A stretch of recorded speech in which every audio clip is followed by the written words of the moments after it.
Hi friends, welcome to Janu's kitchen. ఈ వీడియోలో మనం పోలీస్ వర్గం కథను తెలుసుకుందాం. పూర్వం ఒక గ్రామంలో ఉమ్మడి కుటుంబంలో 5 కోడళ్ళు ఉండేవారు. వారిలో చిన్న కోడలి పేరు పోలి. ఆమెకు చిన్నప్పటి నుండి దైవభక్తి ఎక్కువ. కానీ అదే భక్తి అత్తగారికి నచ్చలేదు. కారణం, తనకంటే భక్తురాలు మరొకరు ఉండకూడదు, తనే నిజమైన భక్తురాలు అనే అహంకారంతో ఉండేది. అందుకే చిన్న కోడలైన పోలితో పూజలు చేయనిచ్చేది కాదు. కార్తీక మాసం వచ్చినప్పుడు కూడా మిగిలిన కోడళ్లను తీసుకొని నదికి వెళ్ళి స్నానం ఆచరించి దీపాలు వెలిగించుకొని పూజలు చేయించి వచ్చేది. కానీ పోలిని మాత్రం పట్టించుకునేది కాదు. పైగా తనకు ఎలాంటి సౌకర్యం లేకుండా చేసేది.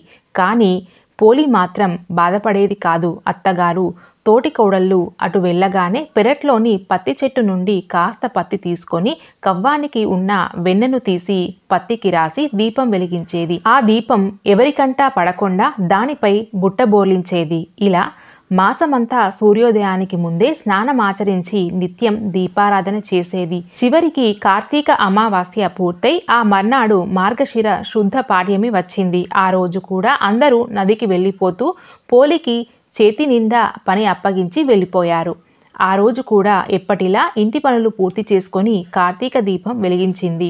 ఎన్ని అడ్డంకులు ఎదురైనా పోలి భక్తి తప్పకపోవడం చూసి దేవతలంతా ఆమెను దీవించారు. ఆమెను ప్రాణం ఉండగానే స్వర్గానికి తీసుకెళ్లేందుకు పుష్పక విమానంతో వచ్చారు దేవదూతలు. అప్పుడే ఇంటికి చేరుకున్న అత్తగారు మిగిలిన తోటి కోడళ్ళు విమానాన్ని చూసి ఆశ్చర్యపోయారు.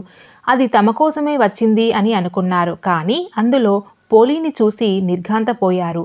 తాము కూడా స్వర్గానికి వెళ్ళాలనే తాపత్రయంతో పోలి కాళ్ళు పట్టుకొని వేలాడే ప్రయత్నం చేసినా ఫలితం లేకపోయింది. విమానంలోని దేవదూతలు పోలికి మాత్రమే స్వర్గానికి చేరుకునేంతటి నిష్కల్మషమైన భక్తి ఉందని చెప్పి వారిని కిందనే వదిలేసి పోలిని తీసుకువెళ్లారు. అందుకే ఆ రోజును అంటే మార్గశిర శుద్ధ పాడ్యమిని పోలి పాడ్యమి లేదా పోలి స్వర్గము అంటారు. కార్తీక అమావాస్య మర్నాడు వచ్చే పాడ్యమి రోజు దీపం వెలిగించి పోలి కథను చెప్పుకొని ఆమెలా స్వర్గద్వార ప్రవేశం కల్పించాలి అని భక్తులు ప్రార్థిస్తారు.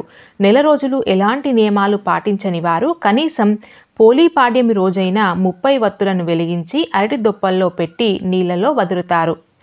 ఇప్పుడు మనం పోలి పాడ్యమి రోజు ఎలా పూజ చేయాలి అనే విషయం గురించి తెలుసుకుందాం. మార్గశిర శుద్ధ పాడ్యమి రోజున స్త్రీలు వేకువజామునే నిద్రలేచి ఇంటిని శుభ్రం చేసుకోవాలి. తర్వాత నదీ స్నానాలు ఆచరించాలి. ఆవు నెయ్యితో దీపాలను వెలిగించి అరటి దొప్పలపై పెట్టి నదుల్లో విడిచిపెట్టాలి. అదే విధంగా ఆ నది మాతను పసుపు, కుంకుమ, పూలతో పూజిస్తారు. పోలి దీపాన్ని నీటిలో వదిలిన తర్వాత 3 సార్లు ఆ దీపాన్ని ముందుకు తోస్తూ నమస్కారం చేసుకొని పోలి కథను వినాలి. నదులు అందుబాటులో లేనివారు ఇళ్లల్లో ఉండే బోర్లు లేదా బావి నీటితో స్నానం చేయాలి.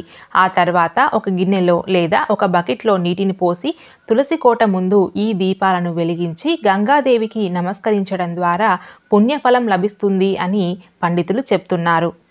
ఈ వీడియోలో మనం పోలి పాడ్యమి రోజున ఎలా పూజ చేయాలి, అదేవిధంగా పోలి స్వర్గం కథను గురించి తెలుసుకున్నాం కదా. మరో మంచి వీడియోతో మనం నెక్స్ట్ వీడియోలో కలుసుకుందాం. ఐ హోప్ ఈ వీడియో మీ అందరికీ నచ్చిందనే అనుకుంటున్నాను. ఈ వీడియో కనుక మీకు నచ్చినట్లయితే లైక్ చేయండి, షేర్ చేయండి.